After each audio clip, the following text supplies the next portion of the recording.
Good morning, ladies and gentlemen, and welcome to the change of command ceremony for Commander, United States 7th Fleet. Vice Admiral, United States Navy, arriving.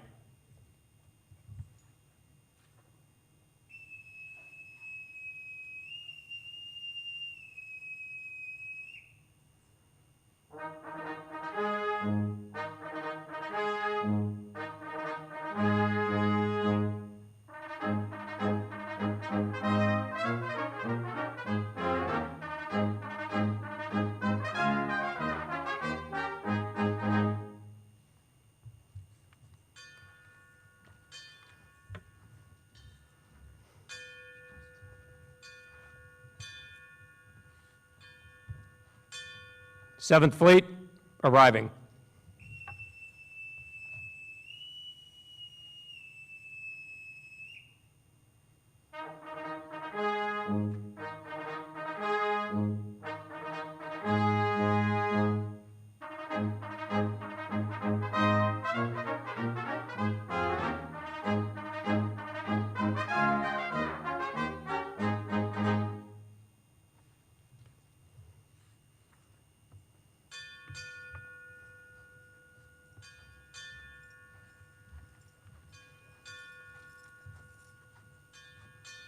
Pacific Fleet, arriving.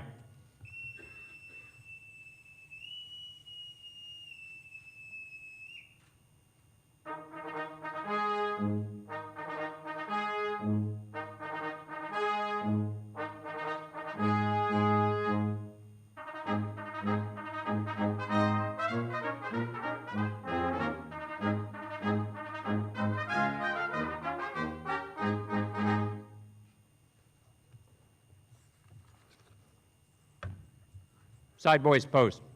Sideways aye. Sideways, left, forward, right. Face. Forward. March.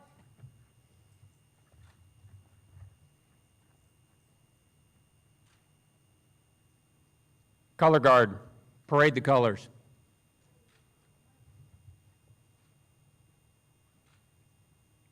Sideways, right, face. Face, six.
Color guard, retire the colors.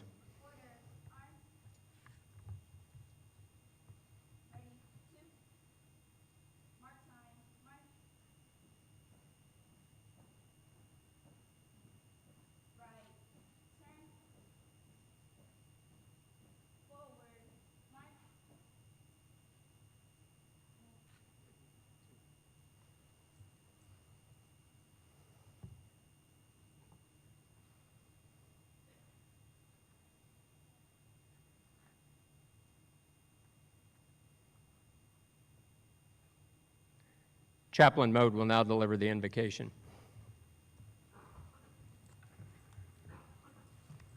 Please join me in prayer. Eternal Father, in the past 2 years, you have guided the leadership of Vice Admiral Philip Sawyer in his service as Commander, U.S. 7th Fleet, and for that we are grateful. We know that you have called each of us by name for service. Vice Admiral Sawyer was truly called by you to serve in command, and he has done so with dedication and distinction. As the mantle of leadership is now passed to Vice Admiral William Mers, bless and keep him as he assumes the duties and responsibilities of the fleet. Bless his wife, Martha, as she supports him. May Admiral Mers be a servant leader who guides the staff under his charge, offers wisdom and experience to the commands under his watch, and is a steady hand of discipline and vigilance to ensure that these national assets continue their legacy as true and loyal friends of our allied partners and nations throughout the Pacific, offering peace and stability to our region. We ask your blessing on these leaders, as we also ask your blessing on this change of command. And we ask all this in your holy and abiding name. Amen. Will the guests please be seated?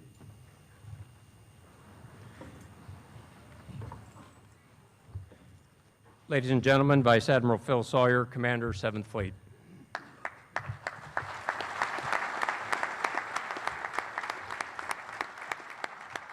Yeah, thanks, Scott. Thanks, folks. Ladies and gentlemen, friends and shipmates, on behalf of Admiral Aquilino, Vice Admiral Mers, and myself, welcome. We're honored you could all join us here today, and I'd like to recognize some very special allies, friends, and shipmates who are in attendance. Admiral and Mrs. Marikawa, thank you for attending. Admiral Retired and Mrs. Sugimoto, thank you very much. Cherished Affairs Young, thank you very much. Director General Nakamura, thank you. Vice Admirals Kasui, Takashima, Yuasa, Sanada, and Watanabe, all of the JMSDF, thank you for your attendance. Vice Admiral Stuart Mayer, currently the Deputy United Nations Command, thanks, Stu. Rear Admiral Altoloni, Commander Canadian Naval Forces Pacific. Rear Admiral Labradon Alpaki, or the Commander of French Forces in French Polynesia. Rear Admiral Beng, the Commander of the Republic of Singapore Fleet. The President of JANAFA, Vice Admiral retired Matsushita. Councilman Ono, who's here representing the city of Yokosuka. All the OBs in attendance. And lastly, the longtime Navy supporters and dear friends. Lozawa-san, Mrs. Purdy, Kasanos, Okasan, Azuagawa-san, Dr. Nakanishi, thank you, sir. Hiro, Kiko, and Rana, Aizawa, Laura, thanks. And the winner of the farthest distance traveled, including through a typhoon, Mike Salvedo, my Naval Academy roommate. Now I have the distinct pleasure to introduce today's guest speaker. He hails from New York and graduated from the United States Naval Academy in 1984. He's a fighter pilot and Top Gun graduate. He has commanded a fighter squadron, a carrier air wing, a carrier strike group, the U.S. 5th Fleet, and for the past 15 months, U.S. Pacific Fleet. He has served in or deployed to every hotspot and region where our national interests required the diplomacy an aircraft carrier and its air wing bring. He brings a passion and intensity and a focus to the job that is inspiring. His commander's intent of win the high-end fight, win without fighting, and build and sustain fleet readiness have been the crystal clear North Stars guiding 7th Fleet operations throughout the Indo-Pacific. Ladies and gentlemen, join me in welcoming Commander U.S. Pacific Fleet, my boss and friend for nearly 40 years, Admiral Aquilino.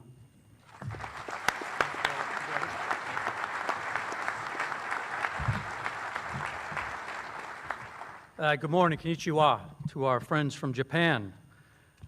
Phil, thanks for the kind introduction. And I do have to highlight right here that my mom said hello and congratulations, also to Salvi. So I had one message to deliver from New York. Thank you for the opportunity to come back to Japan, a place Laura and I love to come visit. We love to spend time with our friends, partners, and the greatest fleet in the world here in Japan, so to the 7th Fleet team. Our commitment to one another, to maintain a free and open Indo-Pacific over many decades with our Japanese partners is critical. I am grateful for Japan's determination in securing continued security, stability, peace, and prosperity in the region. Thank you to my Japanese counterparts. Thank you to our allies, friends, and partners also in the region. It's nice of you to come today. It's a true honor for me to be here. As Phil mentioned, we've known each other for a little while. That said, the passing of responsibility from one commanding officer to the next is our oldest tradition, and it's done so that the entire crew can see. Now, I know Phil mentioned many by name, but it would be remiss if I did not also highlight a few critical people. Councilman Ono, sir, thank you for being here. Please pass my regards to Kamichi-san and tell him thank you for all he does for our Navy. Former CNOs, Sugimoto, Murakawa, if you're here, I'd like to say hello. Hello, my friend. It's good to see you again. Mr. Ozawa from the Yokosuka Chamber of Commerce, sir, thank you also for supporting us. There's also a number of friends in here, Kasui-san, Watanabe-san, and Ri, friends of mine now for a number of years, and it's great to see you today. Saito-san is here representing Admiral Yamamura, who I was lucky enough to spend some time with last night. Again, we truly look forward to coming back and seeing our friends here in Japan. Many members from the JMSDF, partner nations, local leaders, flag officers, family, friends, and shipmates. Most importantly, the incredible sailors and civilian of the 7th Fleet.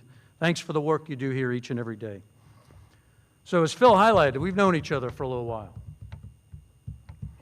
Anyone who is will try to get Admiral Sawyer, Captain Retired Salvedo, or I to tell stories about each other, that will not occur. Those are locked in the vault. But I have been built up, grown, and developed based on this friendship. And I'll hit on that in a minute. But there is one person I'm going to start talking about first, because she has probably been the most influential on Admiral Sawyer since he started his Navy journey. So for Lisa, I need to thank you, my sincerest gratitude to you. You will truly be missed here in Japan. And we were talking about it last night a little bit, but you know, Phil and Lisa, I think, have spent more time in Japan than in the continental United States. So they too love it here. But Lisa, you're a fixture for the family members. You've played an instrumental role in the spouse group in Yokosuka. Your contributions have left a lasting legacy that will be felt for years. As an advisor to both the Japanese American Wives Group and the Shonen Group, you've brought closer our forces and nations. Increasingly understanding of both Japanese and U.S. cultures and traditions, it has improved more than our professional relationship. Because of your efforts, Lisa, the bonds between the families are now stronger. Thank you very much for all you've done here. Thanks.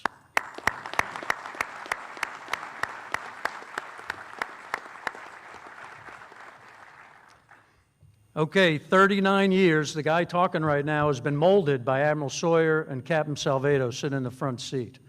August of 1980, we met right after I successfully completed plebe summer, and my next-door neighbors at the academy were Admiral Sawyer and now a retired Captain Salvedo. A lot of years of living next to each other, a lot of years of professional development.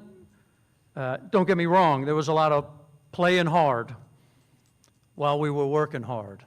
But I owe a debt of gratitude to both of those two individuals for guiding me along the way, helping me learn, understanding what the Navy's about, and I am in both your debt for all you've done for me. Thank you both very, very much. Okay. So for Phil and for Bill, okay, it's kind of a, not really bittersweet, but it's happy for one, it's sad for the other.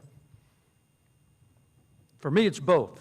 I can watch Phil depart, having known that he took 7th Fleet to new heights, especially after taking over at a time that was very, very difficult for the United States Navy. Phil commanded the largest number fleet, 20,000 sailors, 60 ships, 150 aircraft, executing guidance and missions across 124 million square kilometers of space, basically half the globe. Sometimes that's forgotten in Washington. I'm going to ask you to bring that message back. He flawlessly executed all Indo-PACOM objectives, the Navy strategy, and PAC Fleet's tasking.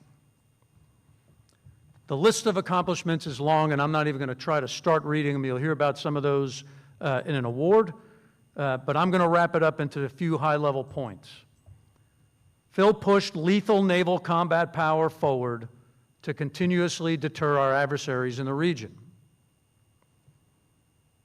He revitalized intermediate advanced training and generated readiness in the force that had been missing for a while. He cultivated important relationships throughout the region.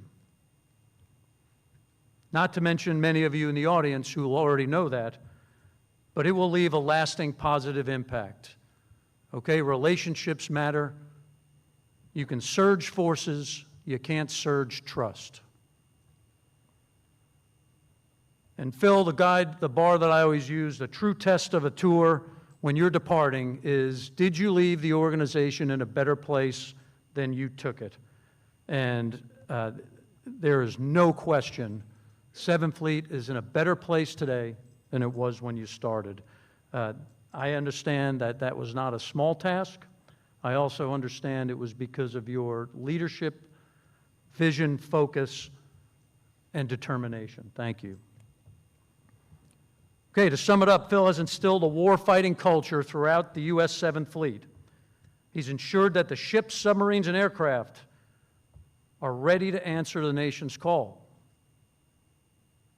24/7, 365. Phil, I can't express how grateful I am to both you and Lisa for all you've done here. Thank you very much. Okay, I know Washington won't be the same as being here in Yokosuka. That said, you're headed to a critical job. As N35 in the Pentagon, we really need a post-fleet commander who understands what's going on against the #1 adversary in the #1 theater. That also gets lost in D.C. sometimes. I look forward to working with you in the building. Unfortunately, you will have a Pentagon pass, and I will have the coveted visitor's badge when I come to see you. And I'll continue to watch. We will continue to stay plugged in, and I know you will continue to serve our Navy in great ways, even back in Washington. Plus, you guys are going to be living in a great place at the Naval Observatory. I know Laura's jealous. Okay, we wish you and Lisa all the success in the world. On behalf of the Pacific Fleet sailors, their families, I want to thank you for all you've done on the waterfront and for all your tremendous service to our Navy. Thank you both.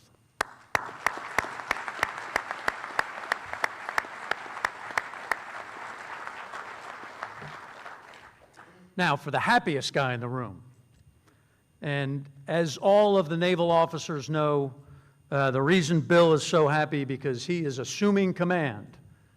And that's what we live for in the United States Navy. Command at sea is why we exist. Okay, Bill's an Academy graduate, a submariner. He's also excelled at every level of command. I'd like to welcome and make sure we acknowledge Martha. Welcome back to Japan, who also has spent much time here with her friends and partners from Japan. And there's no doubt that you will play an irreplaceable role in this new position. So thank you for your sacrifices. Thank you for holding the MERS team together. And thank you for supporting Bill. Because when there are long nights and persistent work, as we all know, we all raised our right hands and swore an oath. None of the spouses did, and you bear the burden for most of us. So Martha, congratulations and thank you.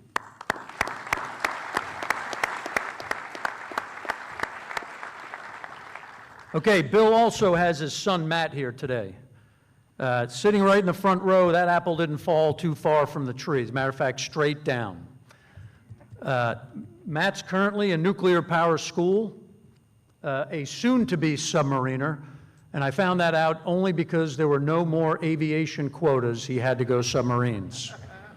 So, Bill, or Matt, if you change your mind, we'll take you at any time. But congratulations on your great service and following your dad's footsteps. You got some big shoes to fill.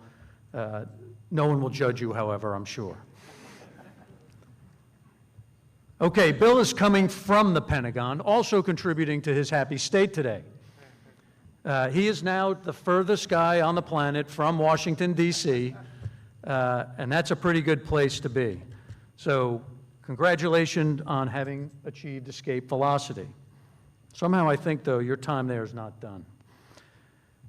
Bill's been responsible for resourcing today's Navy and building the fleet of tomorrow. So he comes to us with huge experience and understanding. And now he gets to run the biggest and best fleet against the #1 threat. Not a better pick in the Navy to take on this challenge. And Bill, if it's not obvious, you're really not here by mistake. You had no say in it. Laura and I look forward to working with you and Martha as you take this team even further into the future. Congratulations again, and I know you're up to the task. Okay, for Phil and Lisa, fair winds and following seas, my friend. Again, I will see you often and frequently. Bill and Martha, congrats. Stand by. It's going to be a busy ride. Thank you to all four of you. Phil, can you join me at the podium? Military personnel, attention to award.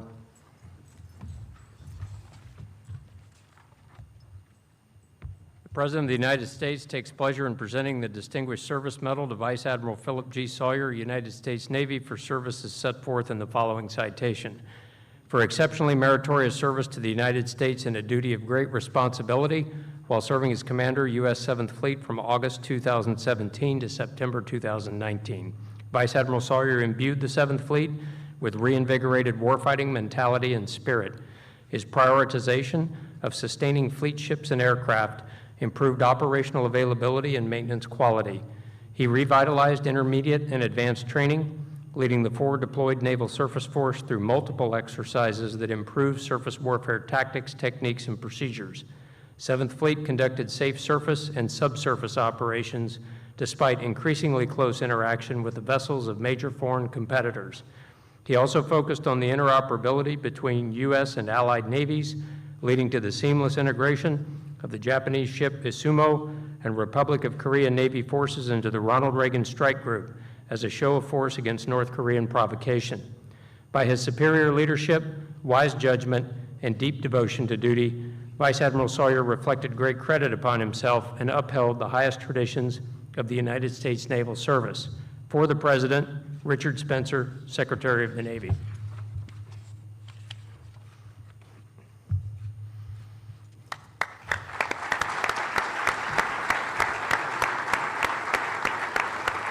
Will the guests please be seated? Ladies and gentlemen, Commander 7th Fleet, Vice Admiral Phil Sawyer. Yeah, thanks, guys. So, as you know, this award, like any personal awards that we get, is really due to the great work by the men and women that work for me, and that is 7th Fleet. So nothing in the citation could have been done without the dedication of the 20,000 men and women, sailors and civilians, that make up 7th Fleet, and I'm honored to accept it. And thanks, boss, for the very kind words, not all of them true, but very kind. It has been a pleasure to serve underneath you. Last night, we happened to have a chance to get a bunch of us together at the house and have dinner and have some drinks. And I was thinking, it's been, for the past 6 years, I have been in a position where I had a phone on my desk, which we call the red switch. And it's got a bunch of buttons on there, kind of speed dials.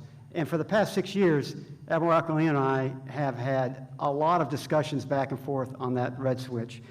And I was kind of getting a little tear in my eye because, hey, I'm losing the phone. I'm not going to get a chance to have those discussions. And then it dawned on me. I'm going to 3-5. I'm going to have that phone not only in my desk, but at my house, and I'm probably going to get calls at all normal times of Hawaii, which is, not the time I'm probably awake. It has been a pleasure. I thank you very much for coming and speaking. I know your travel schedule is just jammed. Thanks to you and Laura, and I do look forward to chatting in the future. For more than 75 years, the U.S. 7th Fleet has been committed to a free and open Indo-Pacific. Our continued presence here promotes security and stability, enabling the peace and prosperity that all the countries of this region have experienced and enjoyed. We are part of a constellation of like-minded allies and partners united by mutual security, interests, and values. Our exercises and operations are about building capacity, capability, and interoperability while reinforcing the international rules and laws which have enabled the Indo-Pacific region to prosper. When I took command in August of 17, I laid out 3 pillars to guide 7th Fleet, and they are partnerships, preparedness, and people. They have been my guideposts for the 2 years I've been in command. It's it's the lens in which I viewed our actions. So bear with me as I discuss these briefly. The first is partnerships. Absolutely critical for everything we do in 7th Fleet. The challenge this region faces, from natural disasters to a rogue and unpredictable North Korea to resurgent powers trying to reshape the region in their national interests, requires all like-minded nations to be prepared to join in. Every contribution helps. And throughout the region, I was blessed with having fellow fleet commanders and partners who were professional mariners leading very talented navies. Together, we accomplished quite a lot, like United Nations Security Council sanctions enforcement against DPRK, capstone training events like Pacific Griffin, Commodog, Talisman Sabre, UFG, Annual X, and the recent ASEAN-U.S. maritime exercise, to name just a very few. And in particular, my thanks go to 3 ally fellow fleet commanders who I've worked very closely with these past 2 years. And they are Jonathan Meade and Stuart Mayer from Australia, Hiro Kasui, Kazuki Yamashita from Japan, and Kikung Park and Jinsum Jung from Korea. Collectively, we designed and executed a comprehensive first-ever high-end tactical exercise. We called it Pacific Vanguard. Hopefully it, and more importantly, the Fleet Commanders Roundtable that we established, are models for our 4 navies going forward into the future. Part of the power of 7th Fleet is our mobility. For that, I have the mighty warship Blue Ridge to thank. Pappy, pass my thanks to you and your team for all you've done to contribute to what we are as 7th Fleet. Our blue-green team, 3MEF, 7th Fleet, is the textbook partnership. We are a better, more powerful force operating together. F-35Bs, helos, LCACs, or simply a bunch of hardened warriors wearing green. Marines bring fight, and I'm glad they're on my team. My thanks to both Eric Smith and Stacy Clarity. The last partnership I'll mention is with the countries in which we live as a forward deployed naval force: Singapore, Korea, and Japan. Your sacrifices are great. We know it's worth it. Particular thanks to my hometown, Yokosuka. The city of Yokosuka officials and the people here have welcomed us like family, and we thank you very, very much. The second pillar is preparedness. And for 7th Fleet, 2017 was a tragic year. 2018 was a rebuilding year, and we made many changes required by the Navy's comprehensive review and strategic readiness review. And it was hard work. It was really hard work. But we entered 2019 fully prepared and able to execute whatever tasking our nation requires, ready to tackle the multitude of challenges we face in this dynamic region. And the credit for that increased preparedness goes to my CTF commanders who are here in the audience and their teams. The CTF commanders, you guys did the hard work, and I'm incredibly proud of where we are now. You are the pointy end of the spear, America's Indo-Pacific 911 force. There is no doubt that 7th Fleet is ready to do whatever it is called upon to do, whenever it is called upon to do. We are ready to fight and win. The last pillar is people. Unarguably the most important. Foundational to everything we do, and certainly the heart and soul of 7th Fleet. The changes we've made over the past 2 years would not have been possible without the Herculean efforts of my 7th Fleet staff. A team that values personal and professional excellence and a willingness to adapt and overcome challenges. A group of all-star INCODES and ACOSs, orchestrated by the Chief of Staff, Rexroad, and let there be no doubt, he runs the fleet, and Fleet Howard, who illuminated and mitigated my own blind spots. I will be forever grateful to the entire team. To the sailors, civilians, and their families who make up the 7th Fleet, words are always inadequate to express the gratitude for all you do. Nevertheless, thank you. And lastly, my wife. Thanks for, well, simply everything, including enduring one more move, or at least a half of one. It's on the other end that finishes. And so I welcome Bill and Martha back to Japan. I can think of no better team to turn the helm over to. As a matter of fact, if I could have chosen my relief, I would have picked Bill to be the next 7th Fleet commander. And I look forward to watching from afar, but let there be no doubt, watching 7th Fleet excel with Bill in the driver's seat. So thank you, everyone, for making every moment of this tour incredible. I will now read my orders.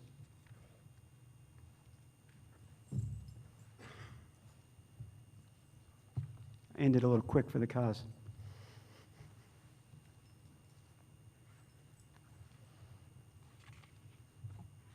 From the Chief of Naval Operations to Vice Admiral Philip G. Sawyer, CNO Order 1849, when directed by reporting senior detached in September from duty as Commander 7th Fleet and report to OpNav.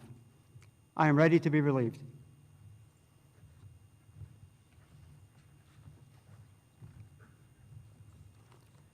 I will now read my orders.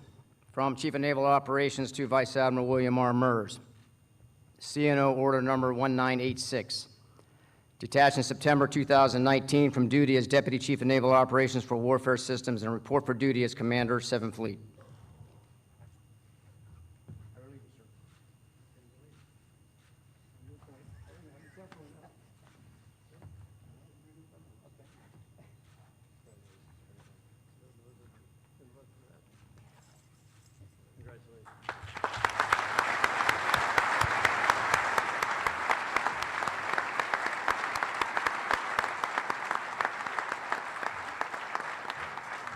Ladies and gentlemen, Commander 7th Fleet, Vice Admiral Bill Mers.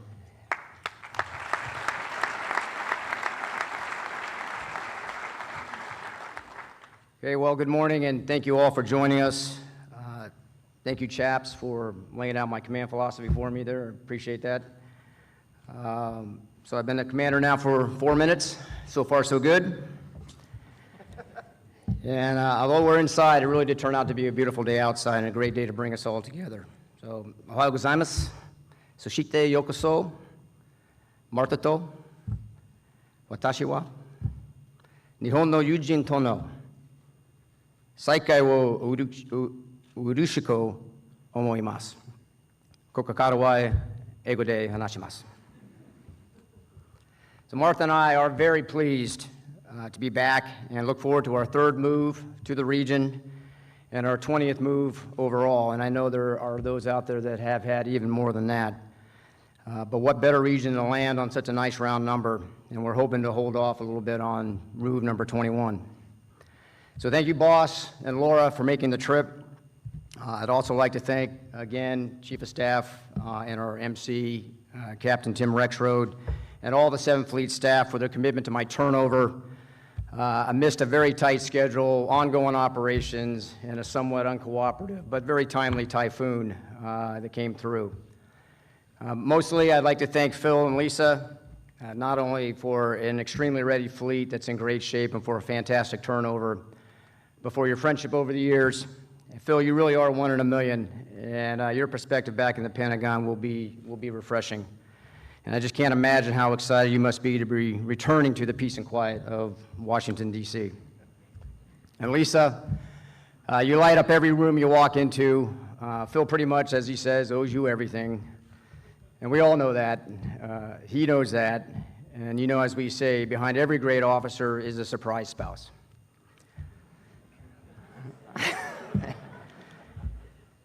So for the task forces, the men and women of 7th Fleet, CFA, CNFJ, bolstered by his 3 pillars and in absolute concert with Admiral Aquilina's clear guidance, Admiral Sawyer has clearly elevated our performance, but more so has institutionalized the elements that make a great fleet. He has us on a good course. I intend to maintain that course for now, because we all understand it's a dynamic course and one of continual adjustment, and that's just the nature of what we do. My long-standing motto is to play hard. You'll hear that a lot. It's not fancy, it's not complex, it simply means do what you can with what you have, not what you wish you had, every day to be the most professional force, the most effective force, and also a compassionate force. To our allies and friends in the Indo-Pacific, as much fun as I had back in the Pentagon over the last 3 years, I truly have missed operating with you all, and it is good to be back. And those who have operated with me in the past know my commitment to our collective effectiveness is very strong, if not a tad aggressive, and yours must be too. Peace and freedom are not easy, certainly not automatic. Every day they must be protected and deliberately nurtured, and I don't see that changing anytime soon. The good news is we are strong, we are consistent, and we go to great lengths to demonstrate resolve alongside those aligned with international norms. It's what we do, and it is the unassailable high ground. That is goodness, that is peace. For the families of 7th Fleet, what a wonderful place to live and work. I encourage you all to take advantage of the very unique opportunities presented when living abroad. I view this as a great privilege. A privilege enjoyed by relatively few of us, and not to say that it's always easy, but what goes by very quickly will be remembered forever. So I'm honored with this fleet assignment. I look forward to being your fleet commander. Minasama to ansa hoshu wo kyokashi. Mata watashi no nihongo mo kyoka shitai to omoimasu. Arigatou gozaimasu. Thank you all very much.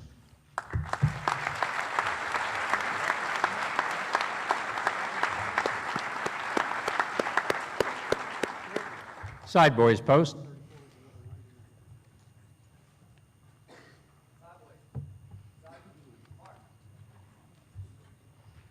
Forward, march.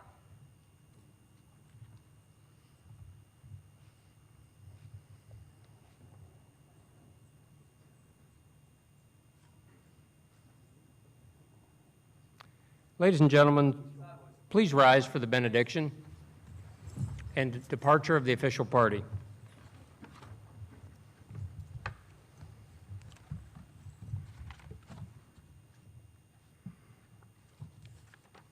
Please join me in prayer. Eternal Father, thank you for our new commander, Vice Admiral Mers. Give him every grace and blessing this day and this day forward. As Vice Admiral Sawyer completes his dedicated leadership to the 7th Fleet today, bless and keep him and his wife Lisa. Let your light shine upon them and give them every grace and blessing as they seek to continue to do your will and follow your path. May they always remember with fondness and pride the service they have given to our country and our Navy during this command. During his many tours of duty and 5 commands on land, sea, and under the sea, he has always been a steady and wise leader, a loyal officer, and an outstanding witness of honor, courage, and commitment. Heavenly Father, give him and Lisa fair winds and following seas as he continues his service to our nation and our Navy in Washington, D.C. We ask this in your holy and abiding name. Amen.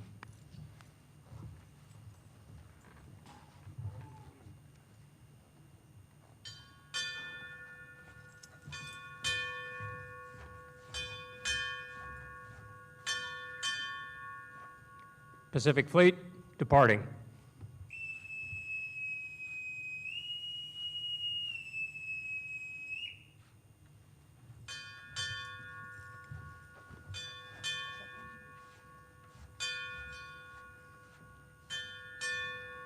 Vice Admiral, United States Navy, departing.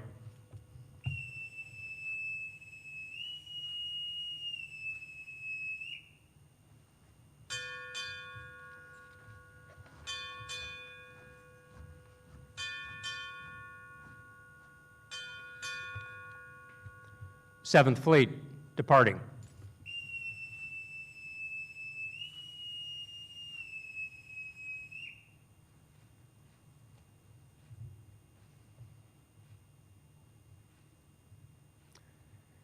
Ladies and gentlemen, this concludes the ceremony.